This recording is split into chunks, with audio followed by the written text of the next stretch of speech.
Faiz to do something also for Ghazi University regarding international linkages. Thank you so much. And now we're coming to the webinar title, which is Empowering Youth Through the Entrepreneurship. And when it comes to entrepreneurship, we know that the economic size of Pakistan, although it is growing, but it is still very small. And the growth has been somehow, it was disturbed for last few decades. And we have not been growing at a pace that the region or the world was growing. As a result, a lot of young people, they have been struggling with the jobs. We know that when economy is not growing, jobs are not being created. So at that time, when the internet is there, when the digital world is there, so entrepreneurship is an area where our youth can tap their potential and they can get their skills, what they have learned at their institutes, to next level by learning entrepreneurship and doing entrepreneurship. And when it comes to entrepreneurship, Dr. Faiz is a very well known name in entrepreneurship. So I would like to invite Dr. Faiz, apart from a brief introduction that I have did. So please also introduce your more focused areas, and also let our youths know about your areas of work in social entrepreneurship and your experience with Dr. Yunus and Yunus Center. Dr. Faiz, please. Thank you very much, Professor Imran. This is a great opportunity to catch up with you. We've not met since you went back to Pakistan, and it's also great to see friends and colleagues from AIT now on the panel. And I'm particularly grateful to Vice Chancellor Professor Mohammed Tufail for making time and perhaps initiating a dialogue on some very interesting things that we could collaborate in. But primarily, I think my first responsibility is to address the topic of this seminar, which I do intend to do as well, which is to empower youth through social entrepreneurship. And I put the word social myself, it's not in the title. But I think the most important thing that we are now engaged in all across the world is the realization that their business is the only device known to society that actually creates wealth. Everything else we do, all our entire development portfolio consumes wealth. It consumes resources because they are converted into the welfare of the people, into building economies, into conserving the environment, into setting up responsive social systems. But the only device known to society to actually create wealth is enterprise. And this is something that we have always somehow forgotten to focus on. So I'm so glad that over the 30 odd years that I've been engaged in this field, at least over a decade of these with Professor Yunus in Bangladesh, I've become to see this increasing realization that enterprise is now becoming much more accessible, not only as a discipline, but as a pursuit and a career for young people. When I was growing up, business was not much of an option. There were a few MBA programs in the 70s and the 80s. Some of them were very good in Pakistan as well. But for most of us growing up, our ideals were not to become business people. Some of us became doctors and engineers and went into the civil service or became lawyers or ended up with all kinds of very attractive job propositions. So we were trained to be employees. We were trained to become excellent managers or excellent organizers or coordinators of resources. Very few of us were encouraged to become entrepreneurs. Now that has changed, and that I think is a significant shift in the paradigm of how we are grooming young people. And so when we talk about this important subject of empowering youth through entrepreneurship, there are three aspects of it that I wish to produce or perhaps present to the young people logged in today. The first aspect of growing through entrepreneurship is learning the difference between being a job creator and a job seeker. The first important differentiation Once you train to become a job seeker, you can be an excellent professional, write excellent CVs, ace all your interviews, get that plum job. But none of the skills that you learn for a job seeker career may not be efficient or good for you if you want to be a job creator. So the first thing. The second thing is, all right, we've converted you, we've somehow convinced you that job creator is your job. But then where do you go to learn the skills, to get the exposure, to get the experience, and get into the networks of people that will bring that realization to fruition? So the second element is creating the infrastructure, the knowledge infrastructure, the environment, the ecosystem for entrepreneurial development. And I'm so happy to see that some of my own colleagues from AIT have embarked on this now in Pakistan, which is itself showing excellent signs of converting young people into pursuers of job creation pursuits as entrepreneurs. And the startup scene is very, very heartening in Pakistan. And the third thing that I would like to advert to in this empowerment conversation is that once you've got people who are motivated, you've got them skilled, where do you reach out and how do you encourage them to create enterprise? So the ecosystems that we teach in our classes, the examples we give in our classes, the kind of seminars and webinars and exposure that we provide for our young people are all either in the high technology area, cutting edge technologies, game-changing technologies, transformational, disruptive, all those terms that we use. And we're telling them to fail fast and get out and try new ideas and all that. All that is excellent, except that it's also contextual. When we talk about Pakistan, we need still to create that opportunity framework in which people can actually engage, fail, succeed, and then eventually evolve into the kind of entrepreneurial excellence that we need for our country, that will create jobs and then create further boosts to our economy. So these are the three elements that I wanted to start with, especially for the young people that we have listening. And I'm sure, I hope, in fact, I would very much hope that we have some questions to ask and to answer. Coming back to what Professor Imran just said about what we do at the Asian Institute of Technology and at the Yunus Center. The Yunus Center at AIT is the oldest Yunus Center outside of Dhaka. It was created, it was in 2010 and 2009 to be exact. And I've been associated with it pretty much from the beginning. We have managed to build a certain momentum across the region in engaging youth exchanges, internships, and most recently, earlier this year, we launched the Yunus Masters in Social Business and Entrepreneurship. We are probably the first of our peers in the region that have a particularly focused social business master's degree, which is taught by a Nobel laureate, and not only just any Nobel laureate, but Professor Yunus himself, the creator and the thought leader in some of the things we see at work today. So it's something that we're very proud of, and it is also coming to us with a mandate to link as many more peers, universities, training centers, corporate training hubs to the idea of social business and social enterprise. And so I think I'm using this opportunity to plug the Yunus Masters. There's also another element to this. The Yunus Masters is not a regular academic degree. It builds on the kind of experiential learning, service learning models that have been shown to be successful. And AIT, of course, brings itself, a very strong track record of development transformation for a number of its outreach. So I'd like to start with that. And if there's any questions on the Yunus Masters, I'd like to very much be happy to answer them.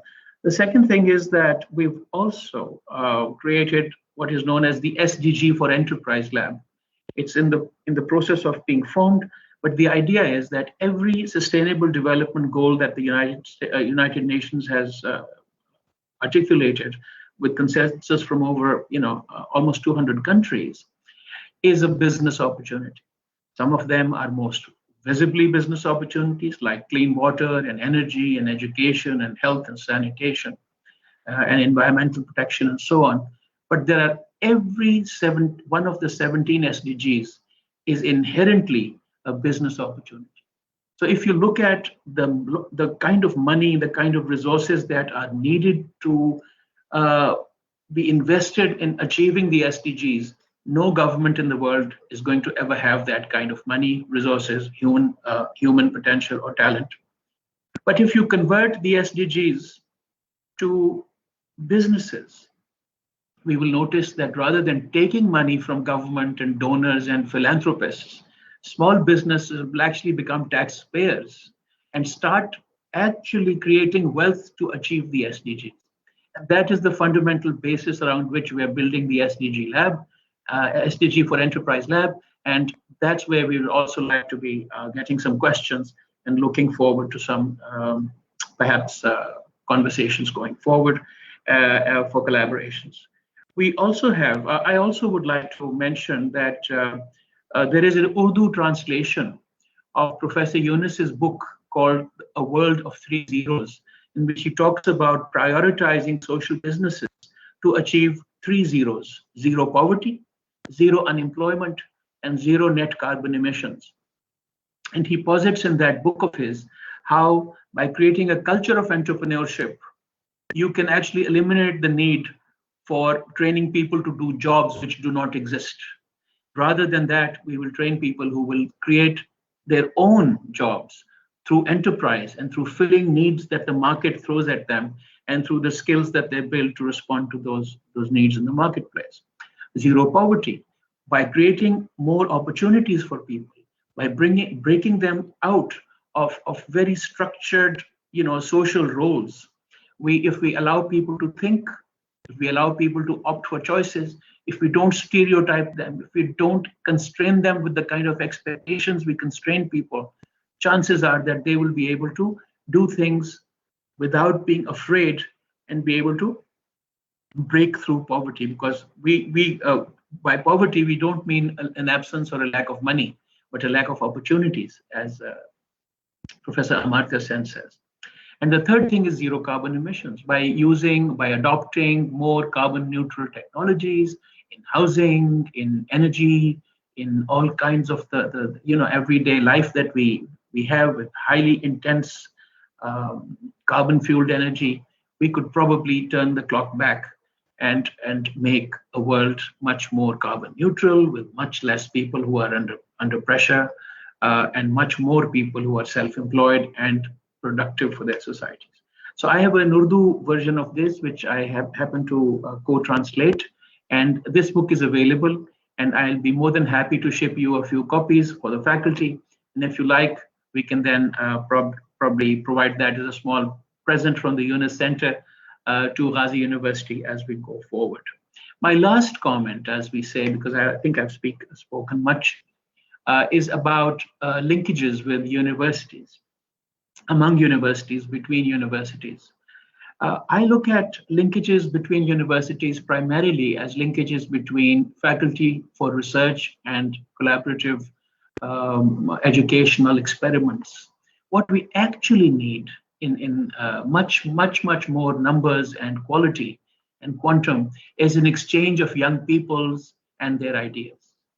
So much that we welcome this very engaged collaboration in research and very engaged collaboration through conferences and all kinds of knowledge exchanges and contributing to each other's knowledge infrastructure.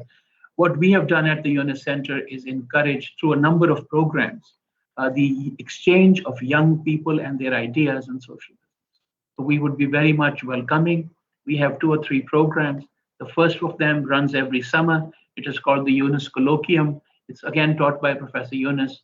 And it's meant to inspire young people to see what's going on in the world of social enterprise and social business. And from the examples that we share from over 37 countries and 97 university centers now, young people can pick up ideas, adapt them, evolve them, and put them to use with very limited resources at their command. The second one that we now run, and which is open to everybody that wishes to join, is called the UNIS Social Business Design Sandbox.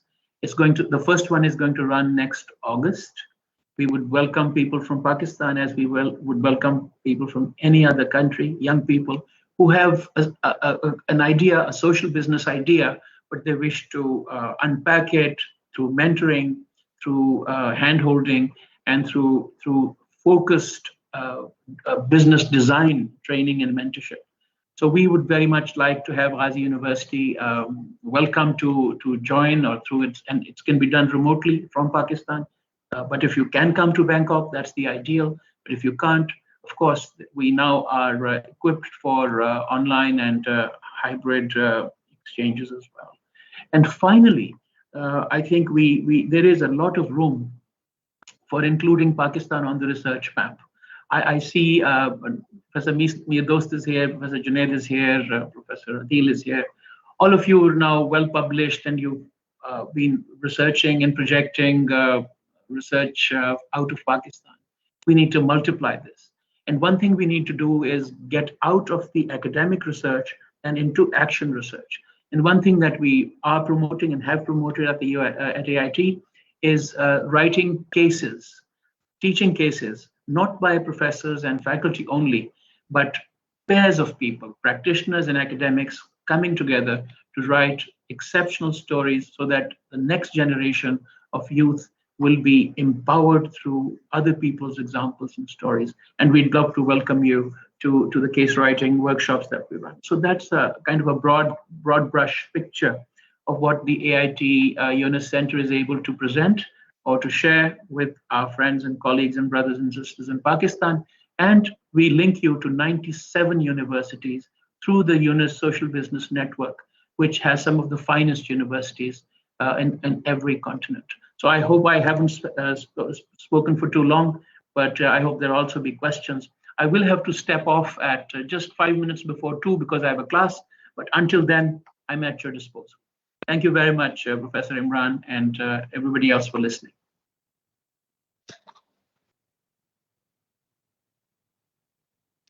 Thank you very much, Dr. Faiz, for such an insightful presentation, for your talk and all the information that it has been very helpful for me also and for our students also and faculty who is here also.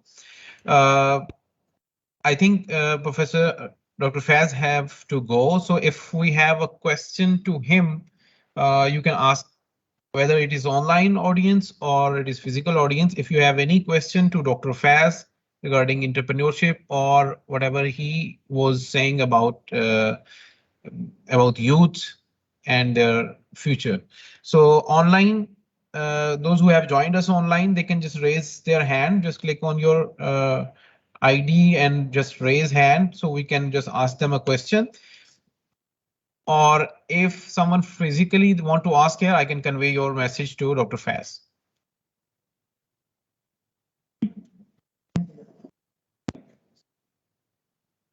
Okay, we have Professor Ejaz Noorka. He's a senior faculty here in Ghazi University. He wants to ask something to Dr. Faiz.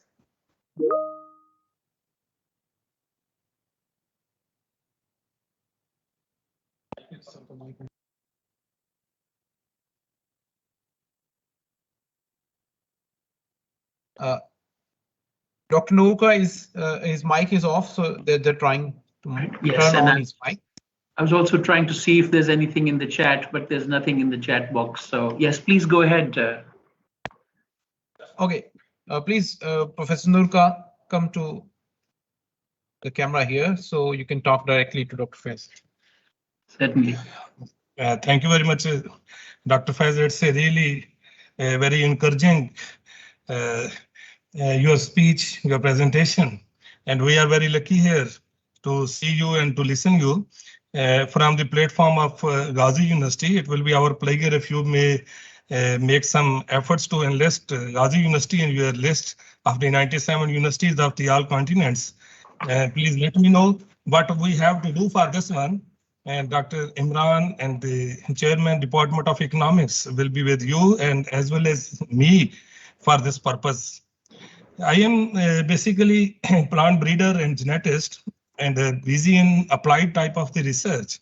But after seeing you and your presentation and your talk, definitely, before this, I want to admire Dr. Yunus. When I was a student, editor of the student magazine, Kishteno, University of Agriculture, Faisalabad, I tried my best to interview Dr. Yunus for my magazine, but unluckily in these days, I was not able to do an interview. But now it's my pleasure to see you as the representative of Dr. Yunus and its Grameen Bank model. Definitely, it's a big achievement for the third world countries' economy, where they have a very short economy, but we have to do a lot for this one. Thank you once again, Dr. Faiz.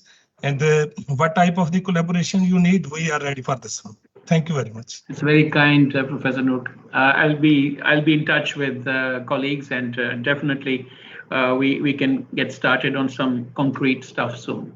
Looking forward to that. Thank you so much, Dr. Faiz, for being with us. We will be listening to you again and again for more interesting content in future also. And we will be in touch with you for any future collaboration with my university or with my department. Thank you so much for being with us. It'll be a pleasure, and I'll quietly leave if you don't mind around 2 o'clock. So I don't want to be disrupting the conversation. So please carry on, and I'll watch and then quietly leave.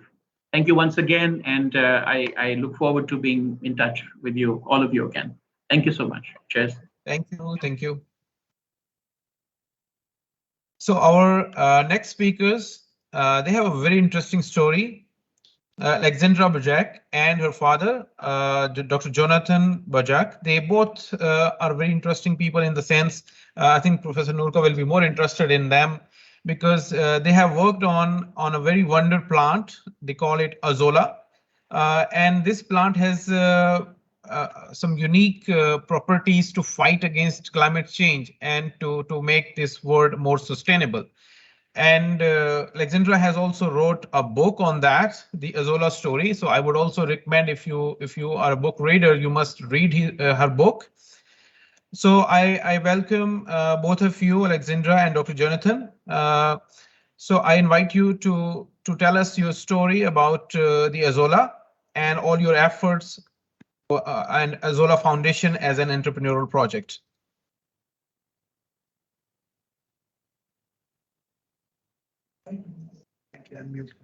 Can you please unmute your mic? We could not listen, so you just unmute your mic so we can hear you. There we go. Hi, sorry. Yeah, okay. My name's Alexandra. So I'm an environmental scientist. We live in England. And this is my father, Dr. Jonathan Bajak. He's a paleoclimatologist. So that's the study of past climates. So I'll begin the presentation. First of all, we very much enjoyed listening to Dr. Faiz, yeah. And some of the things that we'll be saying are directly relevant. For example, to the 3 zeros that you mentioned, to entrepreneurship, and also to empowering younger people, the next generation, to make a better world for themselves and for their children. And sustainable goals. And their sustainable goals. So I'll start off a little bit with giving you some of the background, being a paleoclimatologist studying fossils. My wife used to call me her old fossil. So I've been working in the Arctic for almost 50 years now, and we were fortunate in 2004 to get a drill ship, a research vessel, right up to the North Pole and to drill sediments going back 75 million years to the time of the dinosaurs, when the climate was actually in a greenhouse state, which means that there was no ice and permanent snow at either of the poles. Very close to the North Pole, there were prolific fauna and flora in terms of the vegetation, alligators, turtles, and so on. It was a very warm climate. And then suddenly, about 50 million years ago, everything changed. The climate then moved away from that greenhouse state towards the present icehouse climate, where we have that permanent ice and snow at both poles. But the danger now, of course, because of climate change, anthropogenic climate change, is that because of our emissions of the greenhouse gas CO2, that we're going to move the climate back into that greenhouse state in just a matter of a few decades. And it's the speed of change that is so dangerous because it's going to be very, very hard for the fauna and flora, including humans, to be able to adapt to that change. And we never understood as geologists why that big, massive change occurred about 50 million years ago from greenhouse to icehouse. So we were fortunate because of the low ice cover to get a drill ship with 2 icebreakers up to the North Pole, drilling sediments. And we actually managed to core through the crucial age of rocks that occurred 50 million years ago at that particular point in time when the climate shifted. And what we found was 26 meters thick core of sediments, absolutely filled with a particular plant called azolla, right? In very, very thin layers, representing about 1.2 million years. And what this showed that the Arctic Ocean was repeatedly covered by this floating plant. This floating plant then sequestered CO2 out of the atmosphere, about 500 parts per million. We know from the geological record that prior to that, the levels of CO2 were about 2,000 parts per million. Today, they're 400 parts per million. And azolla actually sequestered approximately 500 parts per million of CO2 out of the atmosphere, and that triggered the change from greenhouse towards icehouse, right, where we are now. So then the question was facing us was, how could a plant that's normally growing on freshwater lakes and ponds actually colonize the surface waters of the Arctic Ocean, right, which is saline, repeatedly for over 1 million years? So 3 years later, we had a meeting at Utrecht University where we invited 18 scientists from around the world, comprising geologists and various botanists, including today's expert on azolla, Dr. Francisco Carapico from Lisbon University, and he told us things about azolla that we never knew, and which then explained how this plant could actually colonize the surface waters. Now, it turns out that azolla is unique. There is no other plant like it in the world, and the reason for that, it actually contains in its leaves floating on the water this cyanobacterium, this sort of small bacterium which can actually sequester nitrogen out of the atmosphere, and then the plant uses the nitrogen, right, which is a main feature that it needs to grow, a fertilizer, to be able to double its biomass in 1 day. So it can actually prolifically grow and spread out on the surface waters of the Arctic Ocean, right, on sort of plumes of fresh water.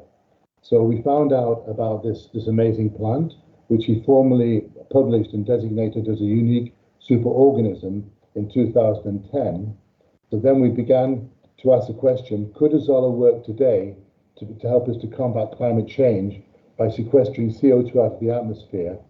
So in 2007, Alexander was at Manchester University doing a degree in environmental science. Yeah, and I wrote my dissertation on how much CO2 it could sequester today. And it turns out it's quite a lot, so that's good. But we put it into like real world applications. So we went to the Philippines and we used it in rice paddies there to start with. We used the Japanese approach, which is duck, loach, snails, rice and fish, tilapia, to generate a natural ecosystem that helps the rice grow, because obviously the azolla provide the nitrogen and the ducks provide the manure, the fish eat the snails, and it all goes into a nice little ecosystem which is natural, and you don't need the chemical fertilizers. So it cuts farmers' costs by 25%. What we found out was that azolla, the actual knowledge of the plant azolla is not very well known in the West, whereas in the East, in India, Pakistan, in the Far East, it's been used for thousands of years as a natural bird biofertilizer to double the actual productivity of rice. So what it means is that we can actually reduce our reliance on chemical fertilizers. We can use azolla as a natural biofertilizer to double the actual productivity of rice. So we don't have to increase the area. We can feed more people. We can use it, for example, for bananas, for coffee, and so forth, for a whole range of crops. It can also be used as a livestock feed for a whole variety of animals, both ruminants like cattle, goats and so forth, non-ruminant animals, pigs, different sorts of fish, different sorts of poultry, hens and so forth. And what it turns out is that farmers, for example, in India and Pakistan, again, have been using Azolla. They can grow it on their own small holdings. It takes about 5 square meters of Azolla to be able to feed 2 cows every year, right, for them at no cost at all, because it's just drawing the nitrogen out of the atmosphere naturally, and then they just put a little bit of cow dung in there to help to feed the Azolla and so forth. So basically, the cost to farmers of using Azolla is less than $1 a year. So we can actually use Azolla to be able to feed animals and so forth sustainably. We can use Azolla to replace harmful chemical fertilizers, right? And just use it as a natural biofertilizer and in a sense work with nature, right? Instead of against it. Because as I say, the whole key about Azolla is that it draws the nitrogen out of the atmosphere. And we published our book, but initially Alexandra set up the Azolla Foundation in 2007 to be able to disseminate information about the plant, right? So the multiple things that Azolla could do, for example, it can actually reduce climate change by actually drawing CO2 out of the atmosphere. It doesn't require any type of complex chemical physical methods. All you need is water, Azolla, a little bit of phosphate and some micronutrients. Yeah. And basically then you take the plants, you compress them and just store them. So you don't need to transfer like the CO2 gas through pipes and so forth and bury it in subterranean caverns. You can just store it in these compressed blocks wherever you are. Right? So Alexandra has been working with farmers with the Azolla Foundation, which I'll let her tell you a little bit about that in the Philippines. Yeah, so firstly we visited the Philippines. We went to the IRI, which is the Institute of Rice Research Institute. Yeah. They hold the germplasm. I'm not a good orator, you'll have to excuse me, my dad's the orator. But yeah, so they hold all the genetic stores of Azolla there. Basically what it means is that we have a major repository in the Philippines where they can provide Azolla to anybody in the world. It means we have a plant in terms of the entrepreneurship that Dr. Perez was mentioning before, actually being able to create jobs and opportunities for young people where they can actually use Azolla in all of these different ways. Because what's happened is, although this plant has been known for thousands of years in the Far East, for example, in places like Japan and the Philippines, China, and India, Pakistan, the trend over the last few years has been towards more use of more chemical fertilizers and so forth, and moving away from natural biosystems. And what that's doing is causing a huge amount of problem in terms of the runoff of the chemical fertilizers. There are an enormous number of opportunities for young people to actually apply this knowledge of Azolla in a whole different range of ways. As I say, climate change, that's carbon capture and storage, in terms of biofertilizers, in terms of livestock feed for animals, in terms of water purification, because it's been demonstrated that Azolla can actually remove a lot of toxic elements out of the water and purify it, making it safe to drink, right? Azolla is also extremely good at actually reducing mosquito populations, so it can actually stop the spread of diseases, malaria and so forth, because what happens is you get this layer of Azolla on the surface water, which stops the mosquitoes actually breeding, right? What it needs now is young people to come and actually pick up the banner, as Alexandra has done, and to actually take it forward and start to apply Azolla. All of the knowledge is there, all of the information is there in the literature, in our book, on the foundation website and Facebook that Alexandra has set up.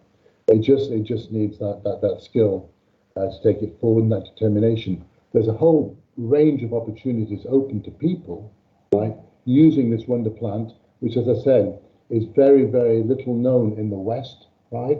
So the word needs to be spread and so forth.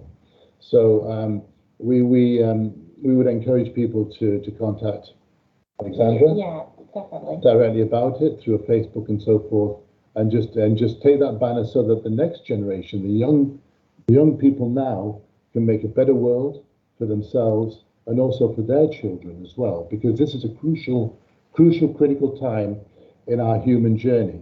With our population increasing by another 1 billion people every 12 years, things are getting worse before they get better. So basically, we can work with nature, right, instead of against nature, using a plant and its remarkable abilities and so forth.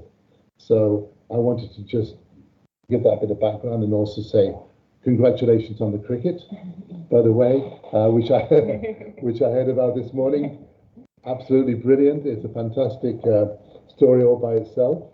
And we're just so grateful that you let us give this very... We're basically trying to condense 1 or 2 hours presentation. I wanted to do some case studies. Into 15 minutes. Yeah. But it's all there in the book, on the foundation website and so forth. Yeah, thank you so much. Thank you so much, both Dr. Jonathan and Alexandra, for your wonderful talk on Azolla. And probably I would suggest we have a dedicated agriculture faculty, and the most senior faculty member from agriculture is also with us. He must be interested in the Azolla. Definitely, I will be sharing your foundation and your book link to Professor Ijaz Noorka. He will be looking forward to connect to both of you regarding Azolla and what we can do about Azolla in Pakistan. And thank you so much for congratulating. Yeah, it was a big win for Pakistan. Thank you. Yeah, you did well. Well done. Thank you. Thank you. So moving on, we have another very interesting and very talented speaker, Dr. Junaid. He's PhD in disaster risk management, if I'm not wrong, and he has been working with many international and national organizations. He has attended a number of international conferences. He has been invited over as a keynote speaker in many conferences. Also, he is also Erasmus scholar from Pakistan. He's with us. He's currently serving as assistant professor in Prime Institute of Health in Peshawar. And he's also running a social media group, Pakistan Scholarship League, from where I'm proud to be among his friends, that he has been helping hundreds of Pakistanis every year to get scholarship in various universities across the world.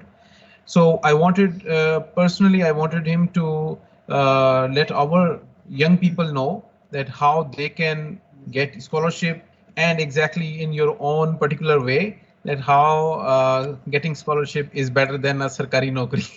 Okay, Dr. Junaid, please. Thank you very much, Dr. Imran. First, I must appreciate the university management to arrange such kind of activity, which is very rare in Pakistan. The trend is like going very well currently in many students, many faculty and administration in different universities are organizing such kind of activities, which is very encouraging. I'm saying this because our students are lacking the basics. So I will try my best to link entrepreneurship and scholarship. Am I audible? Yeah, you're hearable. Please go ahead, Dr. Junaid. Okay. Thank you. So today activity, I will just give an example of today activity. We have participants or speakers from outside of Pakistan. And this is what we need to develop in our context in our country. And the scholarship thing is the best example. I will explain how. When our students graduate, they know just their departments. They even don't interact with the outside of their departments, like the other departments they are currently have, like the if they are studying in Department of Economics, so they don't know the people in Department of Management and Department of Agriculture Science. So such kind of activities which encourage students to interact with other universities, with people from other departments and from other countries is very helpful both in their academic and professional life and social life. Just one main example. Today, all our speakers, like me, Dr. Mirdoz, Dr. Adil, and Miss, sorry if I couldn't announce properly, Alexandra, and Dr. Faiz Shah, all are like people who are those who I know are people who went outside their countries and they now speak on behalf of the whole country. They know a different perspective, not only related to Pakistan, but related to different international organizations and different countries. So I myself work for scholarship thing. I try my best that Pakistani students win scholarship, because when they will win the scholarship, so they have nothing to spend and they will gain a lot of things. Just for example, a scholarship, when a person get a scholarship, he don't need to spend for his tuition fee, he don't need to spend on living expenses, he don't need to spend on traveling, but he gain a lot of things, like he get to know about other countries, how the system work there, then meet students from other nationalities, from other religions, from other sects, from other cultures. So people know how other peoples are living their life, what they are thinking, what they are doing. So they create their ideas, and ideas are born like this. I'm not an entrepreneur, and I don't have the background of entrepreneurship, but I read the success stories and I read the failure stories of people, and I myself learn a lot from those stories, because I believe our life is not that much. We have experienced, we had to experience each and everything, and then we decide that this thing is good and this thing is bad. Instead, we should look at different people, why they are successful in their life and why they are failure in their life, how the system work, which system is working very well and which system is not working very well, which system failed and which system succeed. So this thing we can learn by reading about other people and by traveling. So another aspect, scholarship provides us the opportunity to travel, travel to other countries, travel to other people, people from other religion, people from other cultures, people from other society, people from other different linguistic background, and people from different technological advancement. Like Pakistan is not that much advanced, so many things that we currently are doing in 2021, such things have been done by developed countries 10 years or 15 years back. So if a student from Pakistan travel in 2021 to United States, to UK, to Thailand, to China, so he will experience what is the current trend in China, US, UK. So what is the scope of the things, what is the scope of his idea or her idea that he need to work on for his entrepreneurship ambitions. So such thing like we can easily do just by getting a scholarship. As Dr. Fesh mentioned, and Miss Alexandra and our respected father mentioned about different things, like Dr. Fesh mentioned about social innovation.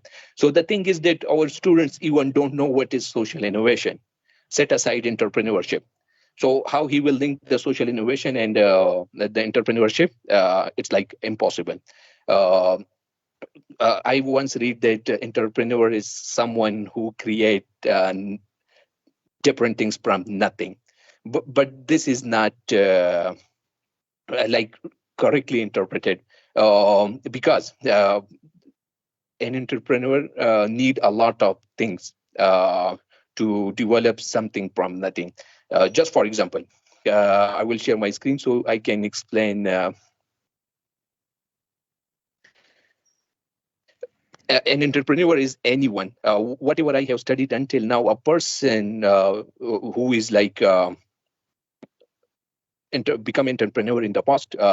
One thing is very common in all those entrepreneur people.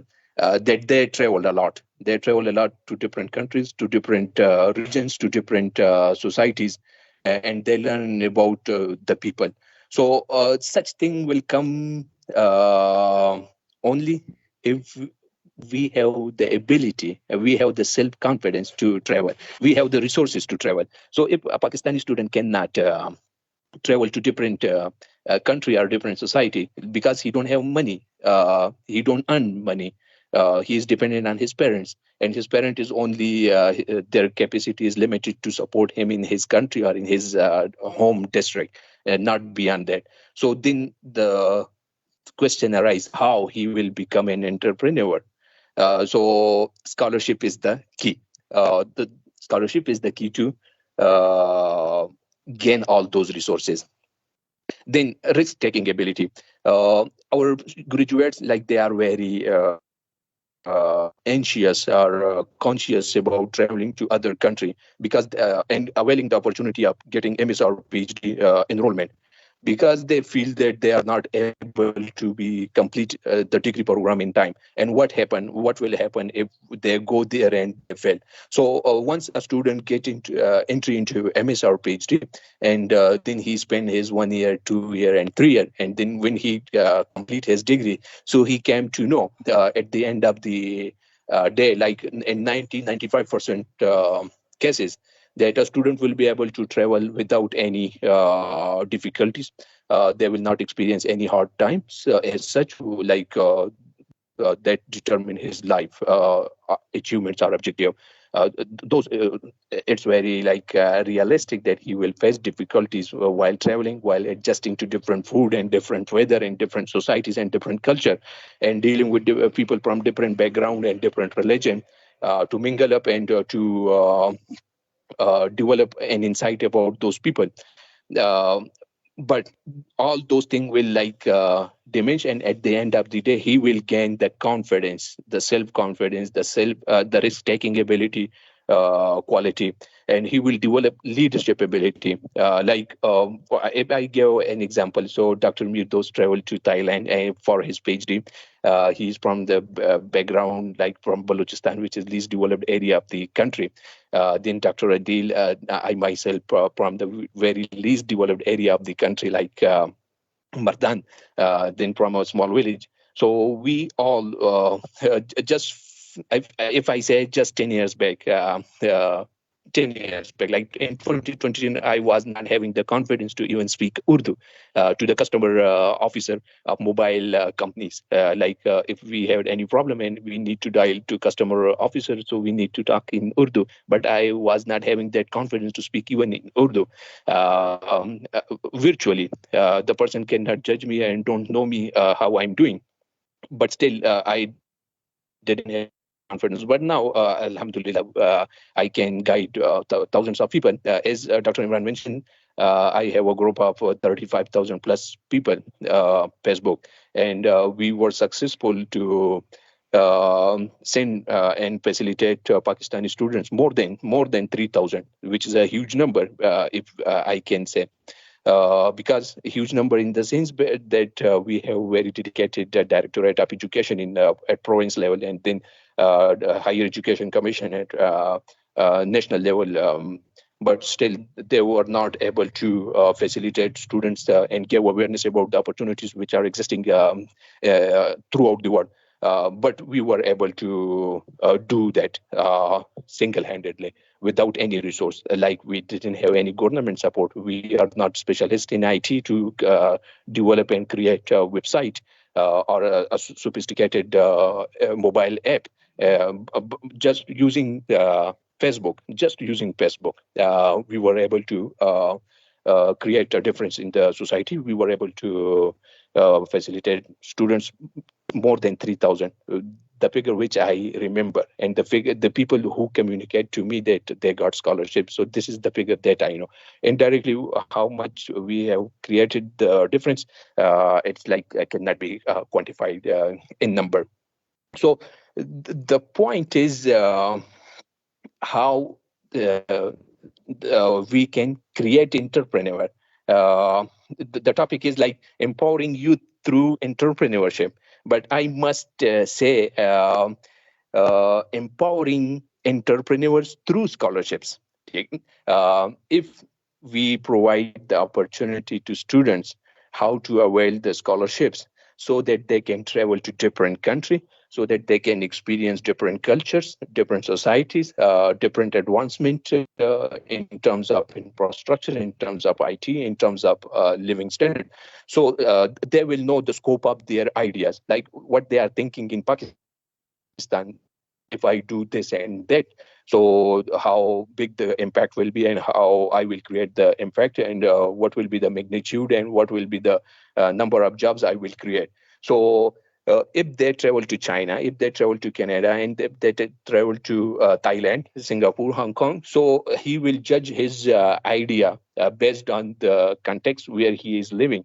And he will change his idea. I'm sure he will change his idea. If I give an example, when we were in Thailand, so we used to use mobile internet banking in 2014. But in Pakistan, the mobile app banking was introduced like in 2017 and 2018 by limited number of banks. Now in 2021, almost every bank is using mobile app banking and internet banking.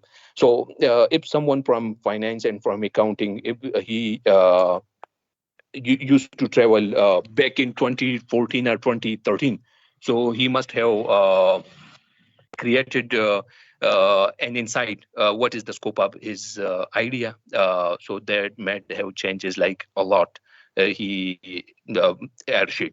So I will conclude my talk.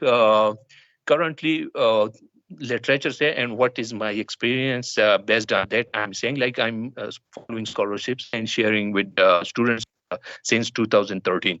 So almost 8 years of experience. On annual basis, almost 1 million scholarship. Those scholarships are fully funded, like they pay for tickets, they pay for living expenses, they pay for tuition fee. On annual basis, about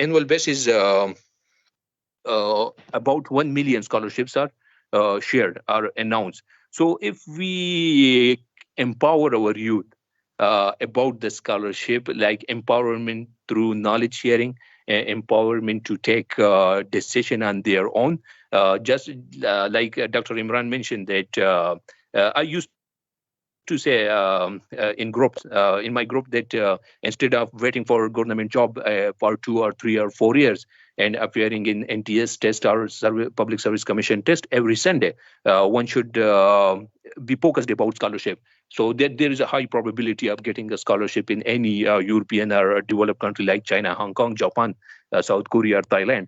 The probability is very high, like 80 to 90% that a person will get scholarship within the 6 months.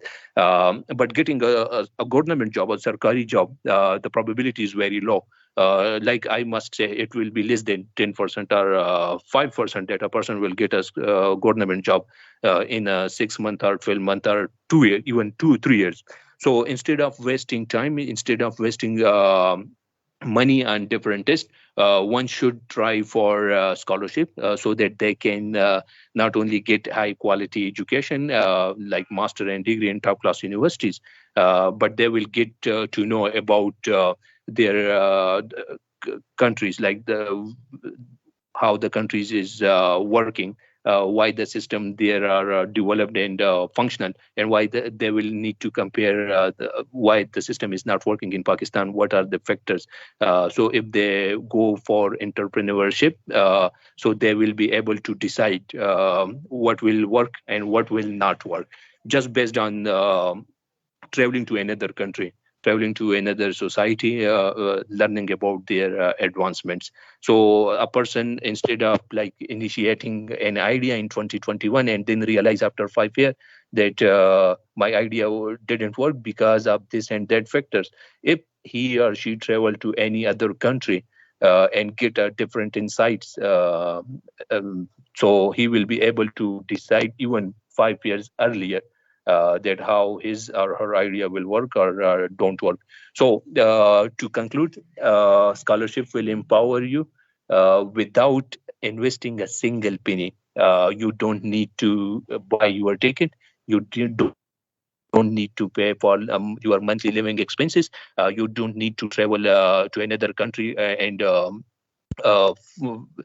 you don't need to wait for long. Like if you go to Germany or Australia or UK on self-finance base for different purposes, so the process will take at least 1 year. But the scholarship will give you the visa and the documentation process will take place within a month.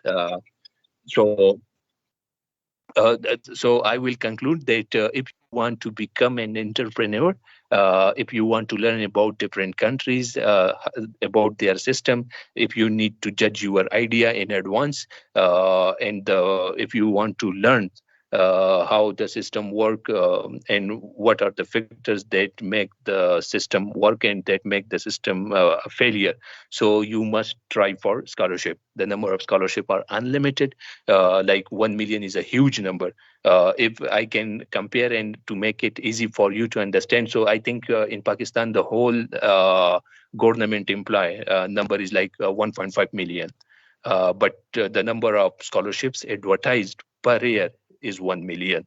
So you can compare the magnitude of the opportunity available through scholarship.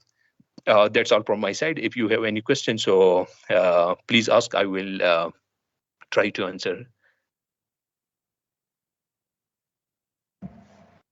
Thank you so much, Dr. Junaid. The information that you have shared, and especially the number you have put forward, I hope that the students sitting here and hearing us online, they must be happy to know that every year 1 million scholarships, fully paid scholarships, are being announced worldwide. And there is not as much competition as you think. All you have to do is just prepare well and put some time, work hard. And as Dr. Junaid said, if you have 3 months, dedicated 3 months, you can get a scholarship. So Dr. Junaid, on behalf of my university, I would also request that I can give you some volunteer students who will learn through your group that how scholarships are being fetched and how they prepare documentations. That would be also very useful, more effectively, that you have some representatives in our university. They will be helping people on your behalf, learning from you, and then helping students here. Sure, I'm available anytime as per your convenience and availability of the student. So I will love to discuss with students the tips and the opportunities available and the tips to secure a fully funded scholarship and the number of opportunities and where those opportunities can be availed. So please let me know. I'm available anytime as per students and your availability. Thank you. Okay, so I will also share your link, your Facebook group link that you are helping people through with our students, so they can join your group and can get help. But I would suggest those who are listening that at least first 2 weeks, don't post anything, not even a comment, just see what is happening in the group, because there are a lot of professional people out there, and sometimes we just irritate them with our very basic thing, a very basic question. How to get a scholarship? You are putting this, if you're putting this in your comment, I mean, this might irritate someone who is very professional. They expect you that you Google something, that you search something, then when you have a problem, then you come with a specific problem to reach out for help. So thank you so much, Dr. Junaid, for your presentation today, for your talk today, and we will be getting back to you with our students and getting more help. Thank you so much. Thank you very much, Imran. Okay, we have another speaker with us, Dr. Adil Tariq. He is an assistant professor at NUST. He's PhD in innovation management, and he's also working with National Incubation Center. Welcome, Dr. Adil. Thank you, Dr. Imran. Can you hear me? Yeah, I can hear you. Thank you so much for joining us. I give the speaking opportunity to you, to our students and faculty members, and our worthy Vice Chancellor is also listening to us. So please have your time and let us know about your achievements and how you are doing through entrepreneurship. You are empowering students and youth. Dr. Adil. Thank you very much. I'm very grateful to early presenters, those who have shared their ideas related to empowering youth on entrepreneurship. I'm very grateful for their insights, and I'm pretty much sure that the student must have learned from them. Right, talking about myself, I am a PhD doctor working as an assistant professor, and my main area of interest is innovation and entrepreneurship. So before I start, I would like to start with a phrase and a poetry of Iqbal that I think I'm quite inspired by Iqbal. And in his every message, in his every poet, in his poetry, he has a message for the youth, right? The one very inspirational wording that I could like to mention here is मंजिल से आगे बढ़कर मंजिल तलाश कर मिल जाए तुझको दरिया तो समंदर तलाश कर. Talking about it these days, you may be noticing that in Pakistan market every day we hear about new venture that have successfully secured funding. For example, recently a Karachi-based venture secured funding of a $2 million from Fatma Gobi Ventures, Asian Development Bank, and other main venture capitalists. Similarly, going back to a month ago, there was another venture named Taza that also won $2 million funding. So the point here is things are happening in Pakistan. Number of people, youth, whenever I talk to them, I'm also supervising number of projects, and the number of projects under my supervision are quite successfully running their own venture now, and I'm pretty much sure that in future they are going to make a difference into the Pakistan economy. Having said that, it's mean that in Pakistan, we are having number of opportunities that we need to utilize, and then we are, in case if we are not utilizing, then we are not availing the benefit of the opportunities provided to us by the government and other institutions. There are a number of people who come and complain that we don't have infrastructure in the Pakistan. Just to mention few things, in Pakistan, there is an increased culture related to incubation centers. For instance, in Pakistan, talking about the government, how many of you know about that there are 5 NICs in Pakistan?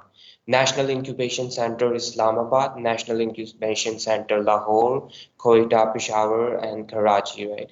And they are mostly looking for innovative ideas that can make a difference. And it's not only they are helping you to refine your entrepreneurial venture, they are also helping students to get the funding from the venture capitalists and those who believe in their idea.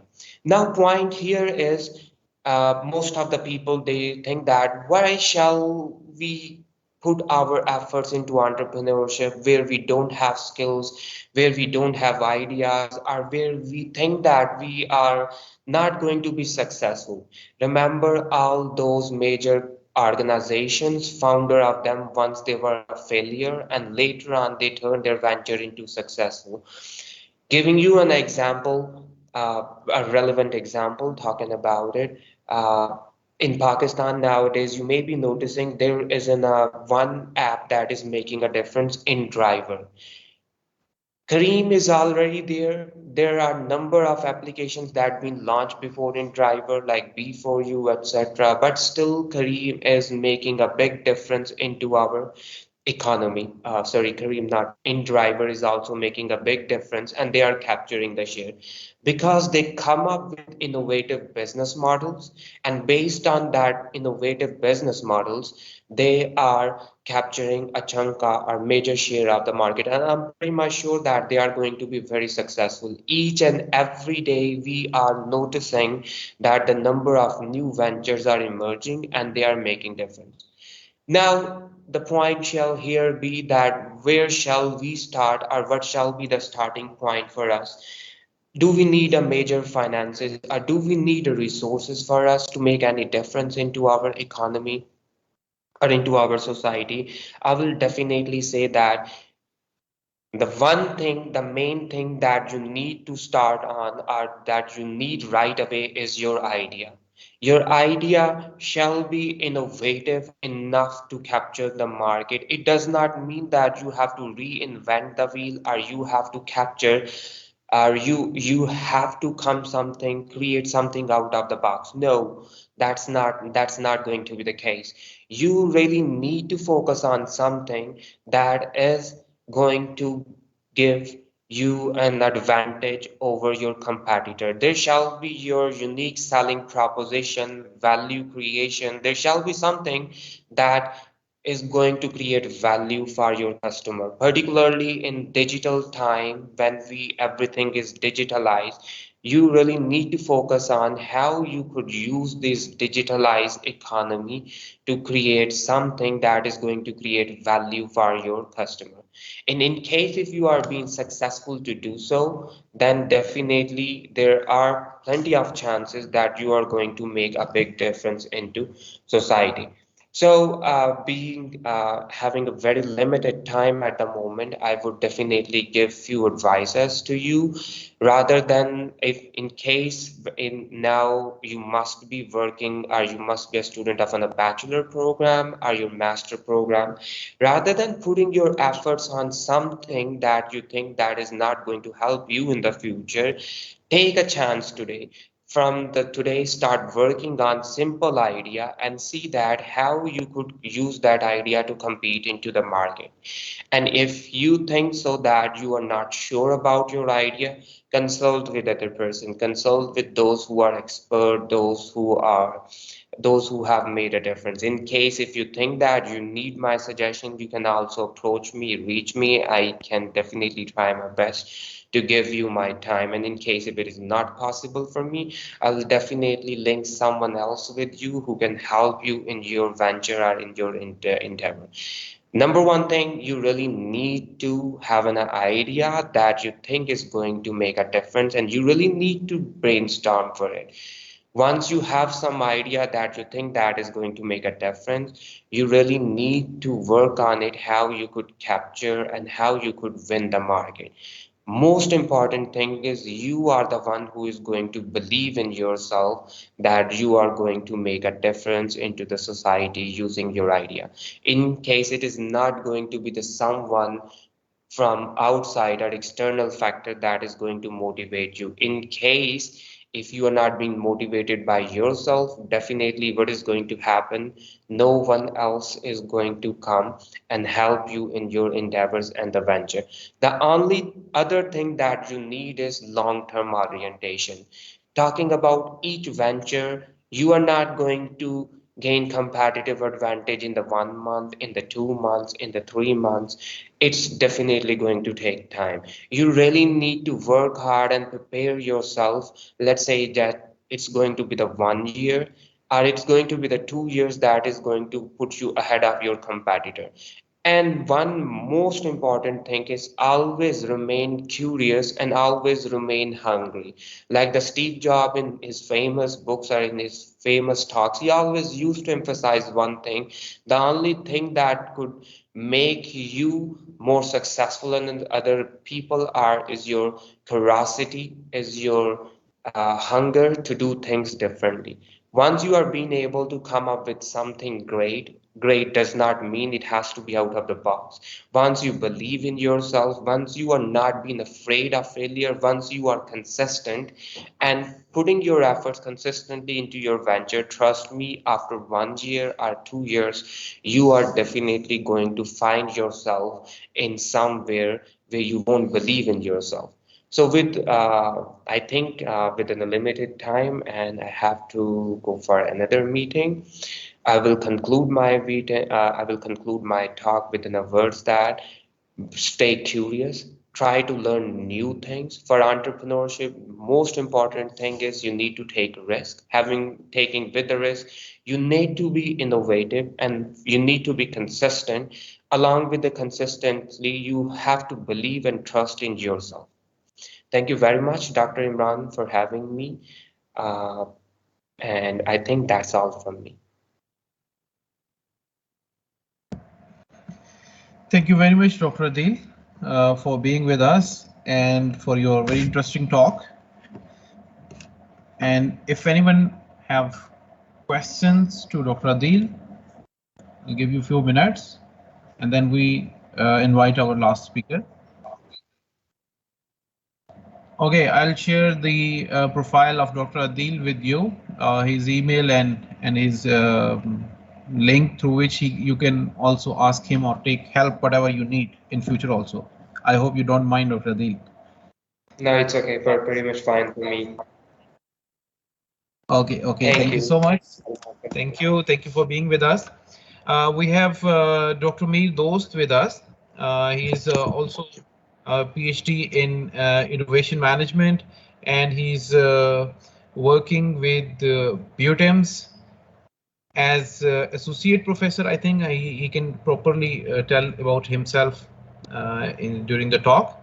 But I know him, he's a very creative person. He has been giving trainings to many entrepreneurs. He has been consultant to many international organizations. He has been part of some of the trainings in Harvard and many other renowned institutions across the world. Dr. Mir Dost, can you hear me?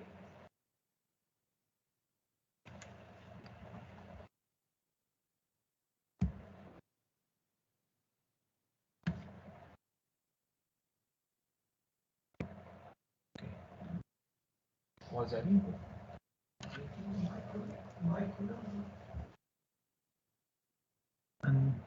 Hello. Okay, Hello. we can hear you, Dr. Mir Dost. Can you please turn on your video also?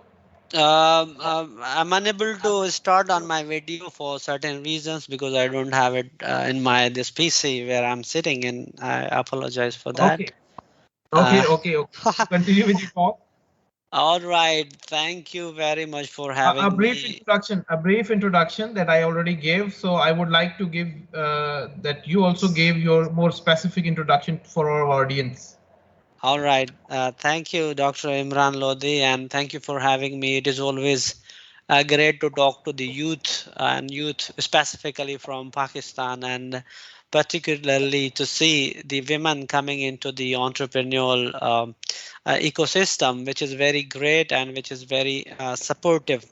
So my introduction is, my name is Dr. Mir Dost, and I hold PhD in entrepreneurship and innovation management from Asian Institute of Technology, Thailand. And I worked with the Laspela University, Balochistan, and I worked with the IBA Sakhar University. I worked with the Indus University, Karachi, and currently I'm working with the Faculty of Business, Suhar University in Oman. This is my brief introduction. I'm working with some entrepreneurship boot camps and doing sort of consultancy to the institutions. मैं कोशिश करूंगा कि I will switch it, like I will do it code switching, speaking in Urdu and English. That would be far better for us because हमारी जो ज़बान है हम कोशिश करें कि असल में देखें जो इन्फॉर्मेशन शेयरिंग है अच्छी होती है जब आप अपनी ज़बान से शेयर करते हो जो आपका लैंग्वेज है, क्योंकि उससे ये होता है कि आपकी इन्फॉर्मेशन ट्रांसफ़र हो जाती है. Otherwise to me like distortion in knowledge sharing. तो मैं कोशिश करूँगा कि दोनों ज़बानों में बात करूँ. तो बेसिकली आज का जो टॉपिक आप लोगों ने चूज़ किया विच इज़ वेरी इंटरेस्टिंग और बहुत हमें ज़रूरत है, ख़ास करके पाकिस्तानियों को इस चीज़ की ज़रूरत है. दूसरी दुनिया ने समझ लिया कि एंटरप्रेन्योरशिप क्या है, एंटरप्रेन्योरशिप के क्या फ़ायदे हैं और एंटरप्रेन्योरशिप से कौन सी अपॉर्चुनिटीज़ डेराइव होती हैं for entrepreneurs and for the country as a whole. तो एम्पावरिंग यूथ थ्रू एंटरप्रेन्योरशिप, सबसे पहले हम ये समझें कि भाई यूथ किसको कह रहे हैं और यूथ कौन है और एंटरप्रेन्योरशिप क्या है और इन दोनों में जो नेक्सस है वो क्या कहती है. बेसिकली जब हम बात करते हैं एंटरप्रेन्योरशिप की तो इसको मैं एज एकेडमिशियन कहता हूँ कि जब एंटरप्रेन्योरशिप की बात हो तो एंटरप्रेन्योरशिप का डेफिनेशन ना आए तो थोड़ा जो है वो एंटरप्रेन्योरशिप का लेक्चर फीका होता है, अधूरा रहता है। जब हम एंटरप्रेन्योरशिप की बात करते हैं तो रॉबर्ट डी हैरिक बहुत अच्छे प्रोफेसर हैं, एक अमेरिकन यूनिवर्सिटी में, उन्होंने डेफिनेशन दी है कि entrepreneurship is the process of creating something new of value. जब हम कहते हैं क्रिएटिंग समथिंग, अब यहाँ पे ये आता है कि आप एज एंटरप्रेन्योर क्या क्रिएट करना चाहते हो। Either it's a product, either it's a process, either it's a service. Creation of something, अब समथिंग में हमने कहा कि प्रोडक्ट, प्रोसेस और सर्विस। आफ्टर 2008 जो सर्विस इंडस्ट्री है वो सबसे ज्यादा रेवेन्यू जनरेट कर रही है, प्रोडक्ट से ज्यादा सर्विस इंडस्ट्री जो है वो रेवेन्यू ज़्यादा जनरेट कर रही है, because of the courtesy of e commerce. जो हमारे पास इंटरनेट ने एक धूम मचा दी बिजनेसेस के लिए, either it be a small business, medium business, large business और कॉरपोरेशंस। इवन अगर आप पैंडमिक को देख लें, इस पैंडमिक में बहुत सारे बिजनेसेस जो है वो बंद हो गए और बहुत सारे नए बिजनेसेस स्टार्ट हो गए, जिसमें ये जो आप एक लेक्चर करवा रहे हो टीम्स के through, this is the outcome of pandemic actually. तो एंटरप्रेन्योरशिप हमने कहा क्रिएटिंग समथिंग, अब समथिंग न्यू, अब इस न्यूनेस की बात होती है। जब भी कोई एंटरप्रेन्योरशिप की बात हो, एंटरप्रेन्योर्स की बात हो, तो हम न्यूनेस की बात करते हैं। क्यों? क्योंकि एंटरप्रेन्योर जो है वो क्रिएटिव होते हैं, एंटरप्रेन्योरशिप इनोवेटिव होते हैं। अब न्यूनेस यहाँ पे बेसिकली बात हो रही है इनोवेशन की। And there is a book, if you read it, innovation और डाई। आपकी बिजनेस हो या आपकी पर्सनल लाइफ हो या आप कहीं पे काम कर रहे हैं, innovation is very much important. अब इनोवेशन की जहाँ पर बात होती है तो ऑक्सफोर्ड की डिक्शनरी इसे डिफाइन करती है, innovation is the process of bringing change, bringing something new। अब उसमें something new की जब हम बात करते हैं तो हम यहाँ पे innovation की बेसिकली डिग्रीज की बात करते हैं कि कितना innovation न्यू हो। अब यहाँ पे हम इंक्रीमेंटल इनोवेशन की बात करते हैं और रेडिकल इनोवेशन की बात करते हैं। अब यहाँ पे हमारा एंटरप्रेन्योर, हमारा जो यूथ है पर्टिकुलरली, जितनी मैंने कंसल्टेंसी दी है, जितने एंटरप्रेन्योर्स, खास करके बडिंग एंटरप्रेन्योर्स से मेरी मुलाकात हुई है, तो they want to introduce something but that is not new. अब कोई भी चीज अगर आप इंट्रोड्यूस करना चाहते हो, प्रोडक्ट है या सर्विस है, customer is going to pay for that product, तो उस प्रोडक्ट के लिए जरूरी है कि that product must be new. Either it's a incremental difference or a radical difference. Let me tell you what incremental differences or radical differences. Incremental difference is when we bring a slightly change into the existing products, processes or services। जो smart entrepreneurs होते हैं वो कोशिश करते हैं कि कोई भी ऐसा बिजनेस स्टार्ट करें जिसमें वो स्लाइटली चेंज ले आए, बिकॉज इस स्टेज पे as entrepreneur, I call it a budding entrepreneur, यहाँ पे आपके पास इतने रिसोर्सेज भी नहीं होते, इतनी आपकी मार्केट रीच भी नहीं होती, और इसके अलावा इतनी आपकी नेटवर्किंग भी नहीं होती, और उसके अलावा आपके पास इतने फंड्स भी नहीं होते कि आप कोई नई चीज इंट्रोड्यूस करो। You can bring a slightly change into the existing products and you can market them. अब जब रेडिकल इनोवेशन की बात आती है तो रेडिकल इनोवेशन में बेसिकली हम क्या करते हैं कि रेडिकल इनोवेशन में कोई भी चीज ऐसी इंट्रोड्यूस करना जो बिल्कुल नई हो, उस मार्केट के लिए नई हो, उस इंडस्ट्री के लिए नई हो, उस मुल्क के लिए नई हो और दुनिया के लिए नई हो। जब मोबाइल वाज इंट्रोड्यूस्ड, कुछ कहते हैं कि पहले नोकिया ने इंट्रोड्यूस किया, मगर कुछ कहते हैं कि एचटीसी ने जो है अपना मोबाइल इंट्रोड्यूस किया। So one way in other we give credit regarding the mobile to the Nokia. तो when the Nokia introduced its first mobile, जो 3310 कहते हैं, 3310 was introduced, it was the radical innovation that revolutionised the entire industry. अब entire industry जब revolutionise हो गई तो एक अलग इंडस्ट्री बन गई। अब जो डिसरप्टिव या रेडिकल इनोवेशन की खूबसूरती ये है कि वो एक इंडस्ट्री क्रिएट करती है, मगर उससे रिलेटेड जो भी प्रोडक्ट्स हैं उनको आउटडेटेड कर देती है। फॉर इंस्टेंस हमारे पास जो फोन्स थे, टेलीफोन्स थे, यकीन करें वो आउटडेटेड हो गए बिकॉज ऑफ मोबाइल। इवन जो जो आपके पास सीडी डीवीडीज की इंडस्ट्री थी वो डिसरप्ट हो गई क्लियरली डिसरप्ट हो गई because of the mobile technologies, और बहुत सारे और जो है वो बाय प्रोडक्ट्स जो है वो प्रोड्यूस शुरू होना हुई। तो यहाँ पे न्यूनेस को हम जब कहेंगे, एज आई सेड, कि हम या तो bring a change into the existing product और क्रिएटिंग समथिंग न्यू। तो इस स्टेज पे आई इनकरेज माय यूथ, खास करके बडिंग एंटरप्रेन्योर्स हैं, क्योंकि यहाँ पे आपके ऊपर बहुत सारे और भी जिम्मेवारियां होती हैं। अगर आप रेडिकल इनोवेशन की बात करेंगे तो यहाँ पे very difficult, but that's possible. I am not gonna become a pessimist on that one. So entrepreneurship is the process of creating something new of value. कोई भी चीज आप मार्केट में इंट्रोड्यूस करो वो must solve a specific problem. कोई भी product, कोई भी प्रोसेस, कोई भी सर्विस आप ऑफर करते हो तो बहुत जरूरी है कि think about it in terms of like what sort of a problem that got to solve, because customer does not pay you money because he is a customer. No, customer pays the money against the problem your product gonna solve. आप जितना important problem solve करेंगे affordable price पे, the likelihood of penetrating into the market is easy. Although these circumstances has become very challenging, but still it becomes very convenient. Something new of value. Now here as a youth, अभी आप youth के लिए usually अभी जो studies जो बता रही हैं कि जो budding entrepreneurs हैं या नए entrepreneurs हैं, वो उनकी जो पहले एज जो है वो that was between 25 to 30. अभी 33 to 40 is an ideal age to become an entrepreneur. ये बड़ी एक important outcome है that refers के कंपटीशन इतनी टफ हो गई है, like every product is available in the market it seems. उसके लिए you need to have the sufficient, I would say sufficient experience before you jump into the entrepreneurial journey. So something new of value, your product must solve a problem. अब उसके साथ साथ you have to give sufficient time, you have to put sufficient efforts. I tell you, the journey of the entrepreneurial journey is very tough, very bumpy, and until and unless आपका idea accept नहीं होता, it is a horror in other words. So that's why it's not everybody's cup of tea. हम हर बंदे को entrepreneur बनने की suggestion भी नहीं देते. हम उन लोगों को सजेशन देते हैं जिनमें ये कैरेक्टरिस्टिक्स हैं. People who can afford efforts, people who want to put the efforts and can afford to give enough time.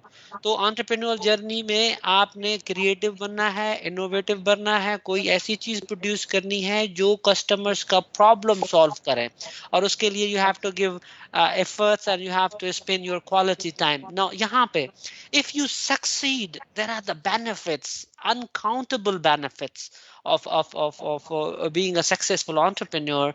First thing you will enjoy is you will do what you would like to do. दुनिया के किसी भी job में कहीं पर आप किसी के लिए काम करते हो, there is no degree of freedom to do what you want to do. मेरे साथ एग्री करेंगे, डॉक्टर इमरान बैठे हुए हैं और रेस्पेक्टेड फैकल्टीज हैं और हमारे पास जो भी एडमिनिस्ट्रेशन से लोग हैं. तो आप कहीं पर भी काम करते हो, वहां पे आपने ऐसे समझो आपको रूल्स को फॉलो करना है, और रूल्स को फॉलो करते हुए you can never become an innovative and creative, because innovation creates the rules itself. तो अगर आप कहीं पे काम करते हो तो आपको वो फ्रीडम नहीं होती. काम करने के टाइम आपको job description, job responsibilities assign की जाती हैं. आप जो है 9 से आप 5 बजे तक आपको आना है, इसको रेस्पॉन्सिबल होना है. You just have to do what you have been asked to do, like you will be doing the things by book. So second thing is, of course, you will generate a profitability. Money is very much important, everybody knows, but I put doing of things what you want to do, like freedom of doing what you want to do, put it on a first. Second, like generating money, of course that brings you a profitability is there. And जो third पे मैं रखता हूं कि आप ideal बनते हो, role model बनते हो। In 2019 I went to USA और डॉक्टर अदिल भी हमारे साथ थे, तो we went to the USA और हम हार्वर्ड यूनिवर्सिटी में भी विजिट हमने किया, एमआईटी यूनिवर्सिटी को विजिट किया।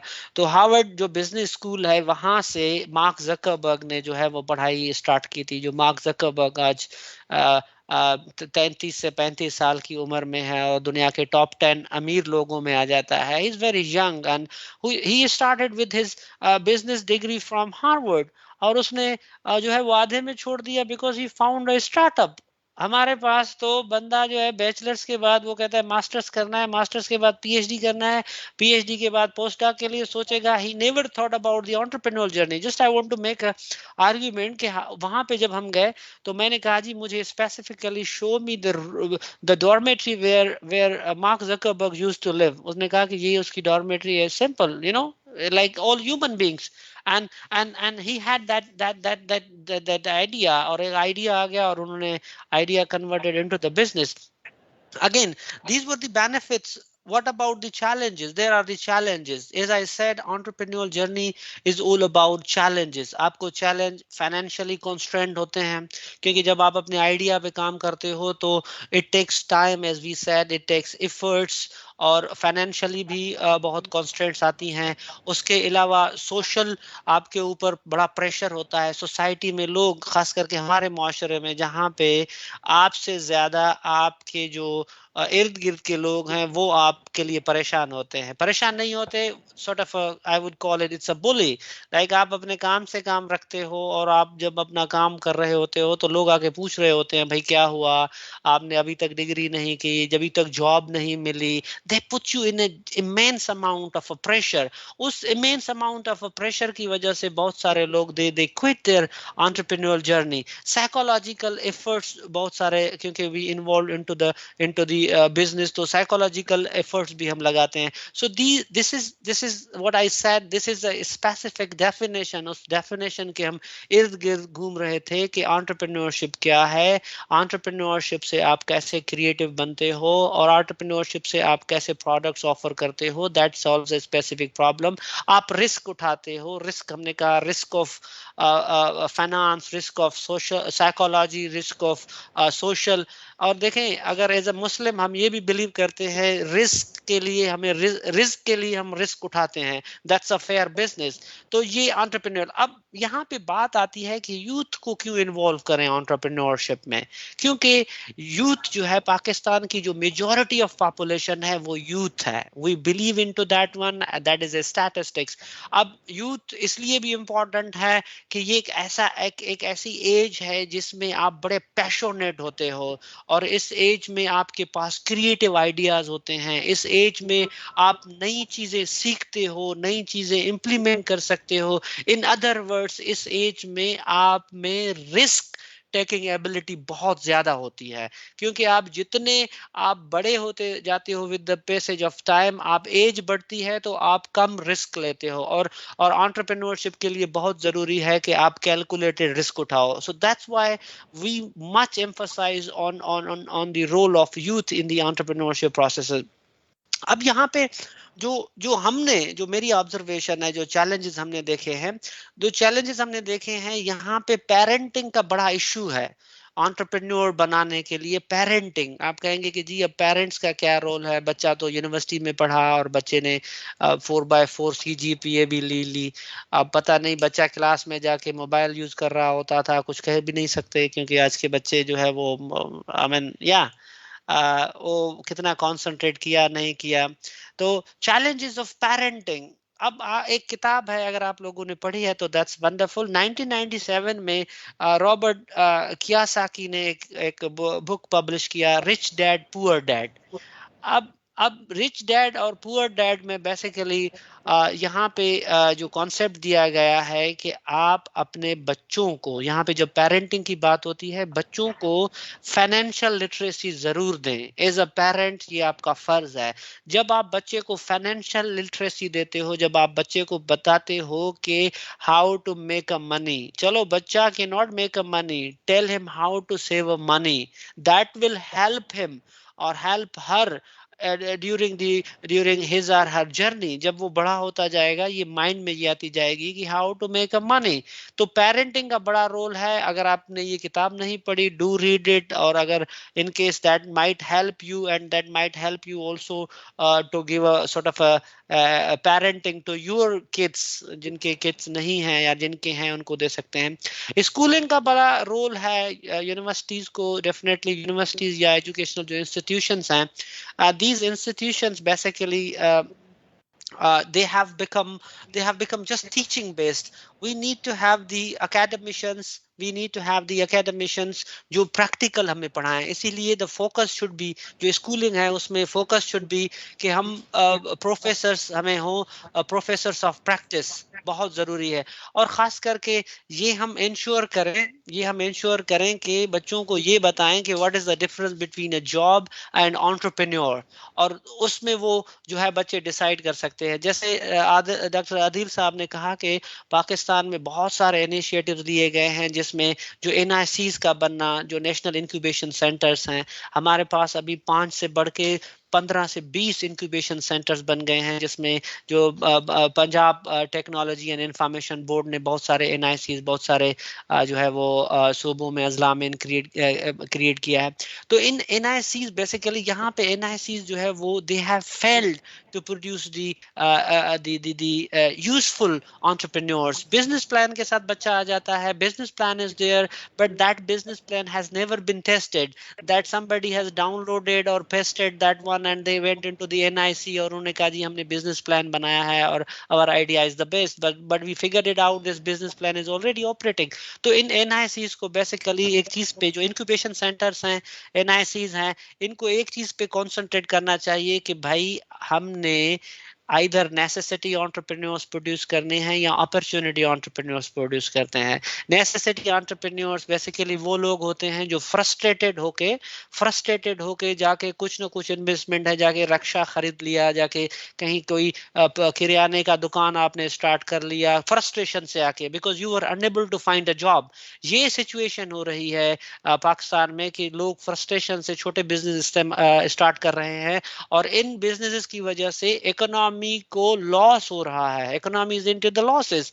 आप देखें कि नेसेसिटी एंटरप्रेन्योर्स जो है वो they are into the losses of economy. So ये NICs हमने करोड़ों रुपए इन पे इन्वेस्ट किया है, तो they should go for the opportunity entrepreneurship. यहाँ पे कोई ऐसी प्रोडक्ट्स, कोई ऐसी रिसर्च होनी चाहिए जहाँ पे डिस्ट्रप्टिव प्रोडक्ट्स प्रोड्यूस हों, जहाँ पे क्रिएटिव प्रोडक्ट्स प्रोड्यूस हों, जो ओवरऑल इकोनॉमी को स्ट्रेंथन करे। So that should be the motive of these incubation center or NICs.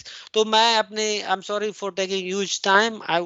मैं इसको summarize ये करूँगा कि this is the era of entrepreneurship. This is the era of starting with your own business, to become your own boss. Utilize your capacities, capabilities, and creativity, and turn that creativity into a product, process, or service that could solve the problem. So that could solve the problem. When I say to solve the problem, that does not mean only to generate the profit. You can come up with the social entrepreneurial businesses where you can help lots of people. They are looking forward to you. आप SIUT को देख लें, आप ED को देख लें. They are not generating profits. They are the social entrepreneurs. They have been contributing to the country. Their purpose is to help the greatest number of people. जैसे जर्मी Bentham ने अपनी यूटिलिटेरियनिज्म थ्योरी में कहते हैं कि हम यूटिलिटेरियन बने, greatest good to the greatest number of people. That will help us a lot. So आपका product must solve a specific problem. जब आप specific problem solve करोगे, that will attract customers for you. और उसके लिए entrepreneurs will have to get ready, like because 10 में से 9 businesses fail हो जाती हैं. 8 businesses on very first year, that means 80% are fail in the very first year. उनमें से 50% fail हो जाते हैं very next year. So 10 में से 10% probability है of success. ठीक है, so you have to be very careful, but it has, like we say, it has a benefit. You can become your own boss, you can generate enough amount of money, and you become a role model for all of us, and you can contribute in the society. Because do not become a job seeker, be a job provider. Pakistan needs job providers, not job seekers. हमारे पास jobs I'm sorry, job seekers के लिए हमारे पास bureaucracy बहुत है, CSS देने वाले लोग job seeker हैं, आप उनकी तरह ना बने, क्योंकि यहाँ ब्यूरोक्रेसी में आप इतनी जो है आपकी कंट्रीब्यूशन नहीं होती जितनी आप एज एंटरप्रेन्योर बन सकते हो. तो I would like to encourage everybody to become a job provider, not a job seeker, and convert your ideas into the small businesses. Start from the small, because I do believe that a journey of 1,000 miles begins with the first step. Take a one step and take it very calculated way. So government is trying its best level, giving lots of investment, lots of funds to the people, but हमारी भी कुछ वो बनती है कि हम उस fund को कैसे यूटिलाइज करते हैं. That is good for us, that is good for our country, and thank you very much to all of you. Thank you, doctor. Thank you very much, Dr. Meadows, for a wonderful talk. And that was the most inspiring also, because young people, they want to not only hear the academic discussion, they want how to take practical steps, and you have guided them according to this context. Thank you so much, Dr. Meadows and all other speakers. Now I would request the Chairman, Department of Economics, Dr. Kasser, to come on the dais and speak to the audience.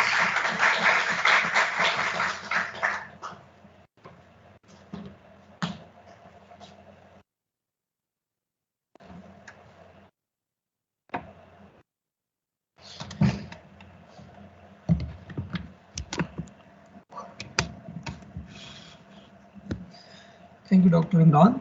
Thank you very much. Assalamu alaikum, all of you.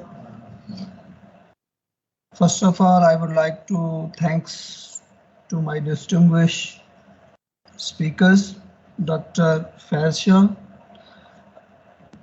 Alexandra, Dr. Meadows, Dr. Junaid Ahmed, and last but not the least, Adil Tariq, for their wonderful presentation about the topic, which is very interesting and very demanding. So it was very nice to learn what is the entrepreneur and how we can get benefit from this concept. So it was very nice to listen, and in fact it was very informative to listen that in our country we having more than 50% population which is round about round about 30 years. So we have a huge amount of youth, and definitely when we have having a more or less 50% population share in the youth, then we will not be able to provide each and every person a government job. As one of our keynote speaker pointed out that only 1.5 million people are engaged currently in our government job, and total in the sense are more or less 100 million. So for this purpose, it would be a nice talk that what we should do to change our perception regarding our coming or future life, regarding it will be the part of any sort of government job, or we have to be prepared for the job providers. So according to my little bit knowledge about this concept, I am thinking that the dynamics of entrepreneur are getting changed with the passage of time. I mean to say that it was based on the concept which Dr. Mir Dost and the rest of the colleagues tell you, but I am just focusing on the local markets. I am looking to the people who are working for their own in the process of dynamic changes and the technological changes, and even the current time period of pandemic has changed the concept of this entrepreneur. मैं अगर इसको हमारी आम से अपनी जो language है उसमें अगर इसको मैं कन्वर्ट करूं तो मैं देख रहा हूं कि हम एक एंटरप्रेन्योर बिजनेस को स्टार्ट करना एक मुश्किल काम था या है भी सही, लेकिन इसकी डायनामिक कैसे चेंज हुई है। आज आप डिफरेंट जो सोशल मीडियाज के ग्रुप हैं या फेसबुक के ग्रुप्स हैं, वहाँ पे हम देखते हैं कि जी दिस इज अ हाउस या होम चिकन प्रोडक्ट्स जो हैं वो प्रोड्यूस की जा रही हैं। It mean they have a less amount of cost, they have less chance to be failed.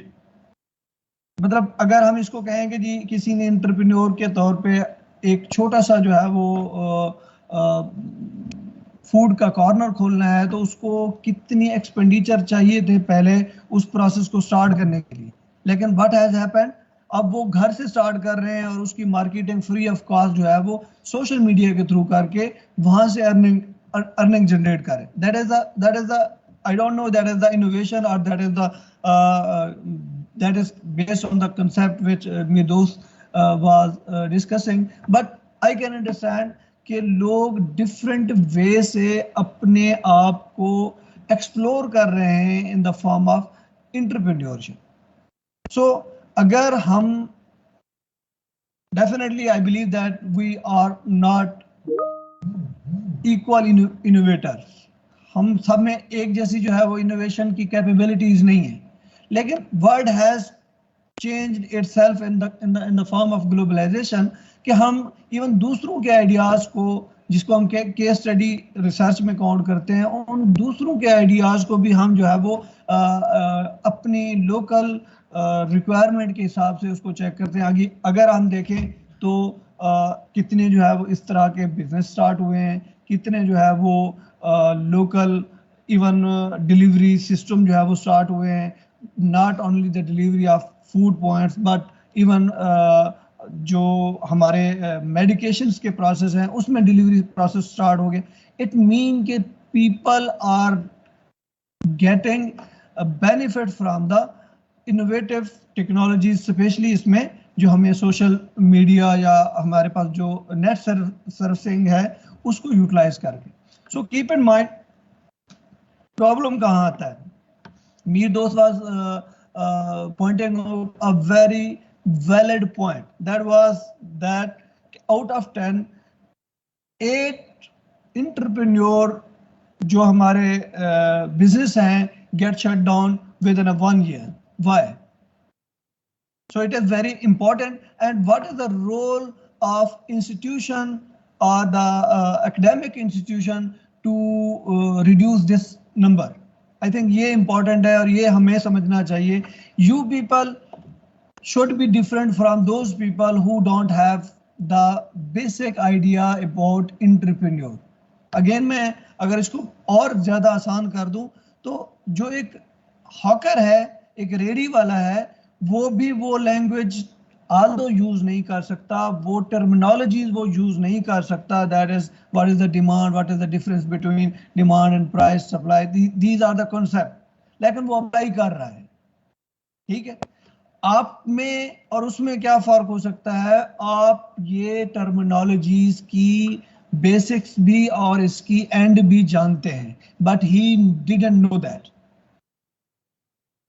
So what has happened according to my knowledge कि entrepreneur 10 में से 8 का क्लोज होने की एक रीजन ये है कि वो उसकी कैलकुलेशंस जिसने ये प्रोसेस स्टार्ट किया, he take risk. You might not be ready to take risk. आप सबको जॉब चाहिए, आप रिस्क लेना नहीं चाहते, although you are prepared, we are trying our level best to prepare you for the coming future, but you people will not be ready to take risk.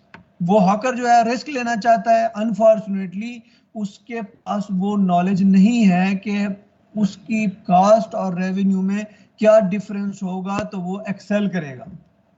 अगर हम अपनी इस लोकल लोकेलिटीज को देखें तो लोग यहाँ पे बिलियंस डॉलर लगा के एक साल में फारिग हो जाते हैं।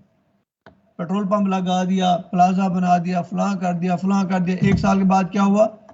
क्लोज हो गया। Why? Definitely this is the basic question that कि उनको वो चीजें, वो जो थ्योरीज हैं जो आप जानते हैं वो नहीं जानते। अगर उनके पास कैलकुलेशन ऑफ कास्ट और रिस्क मिनिमाइजेशन की कॉन्सेप्ट जिनके पास मौजूद हैं, वो कभी भी फेल नहीं होते, क्योंकि हमारा बिजनेस में सिर्फ दो ही चीजें हैं कि अगर एक तो आपकी कास्ट आपके रेवेन्यू से कितने नीचे है और आप अपने रिस्क को किस तरीके से कैलकुलेट करके बैठे हैं।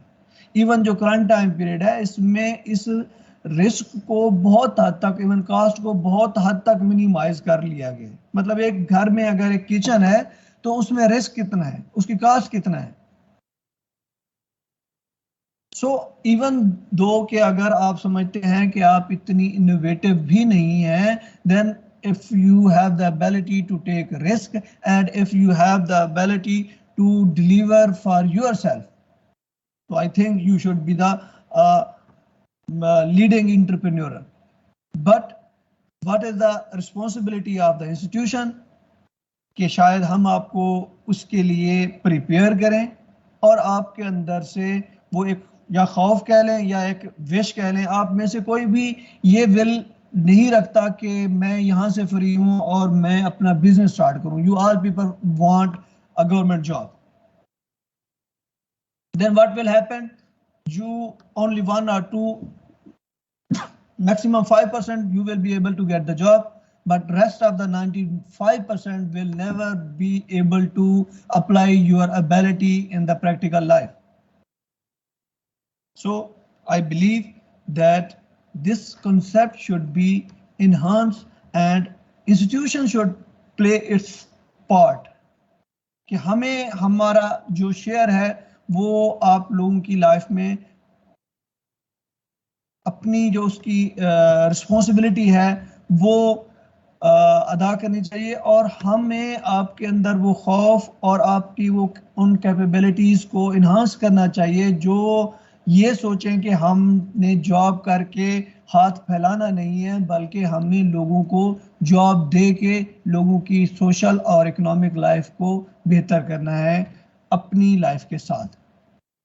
So I think it was a good topic to discuss, and I was very happy to hear all the proceeding. I once again would like to thanks to my all colleagues and my respectable speakers for being here with us, and I would like to call them again in our coming seminar and coming proceedings. Thank you very much.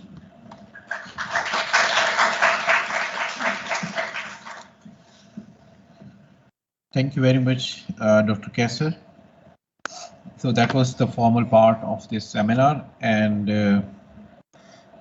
before I end this seminar, if any of you have any question regarding this webinar, if you need something, some information, so you can ask here. So after that, we will end this seminar.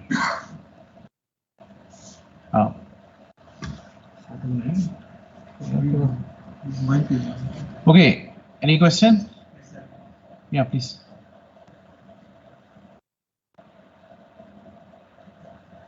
So in the start of any business, how much cash it will consume, or yeah, how much time it will consume?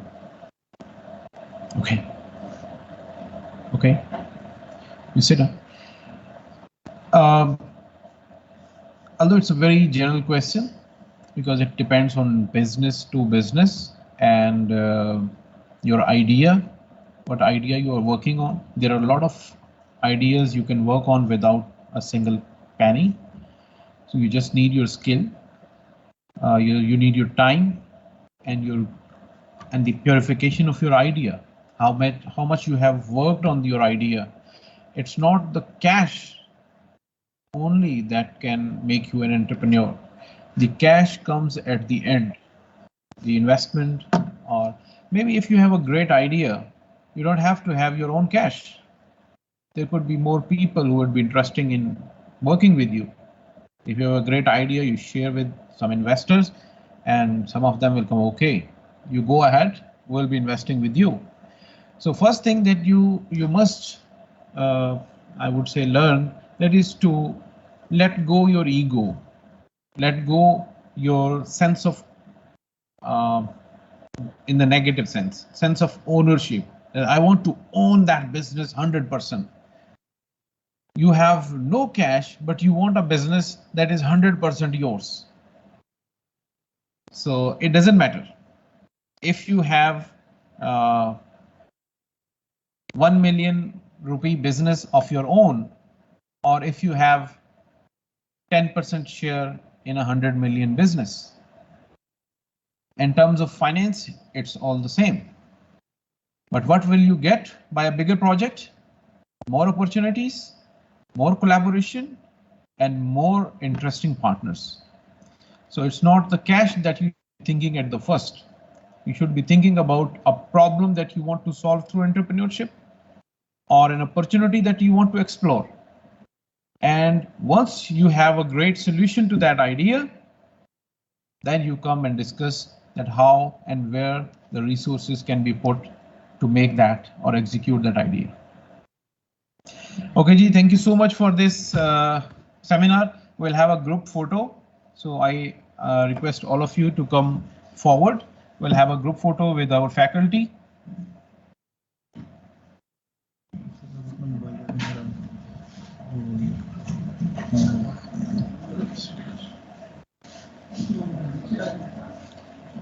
कुछ ये नीचे खड़े हैं, कुछ ऊपर आ जाए।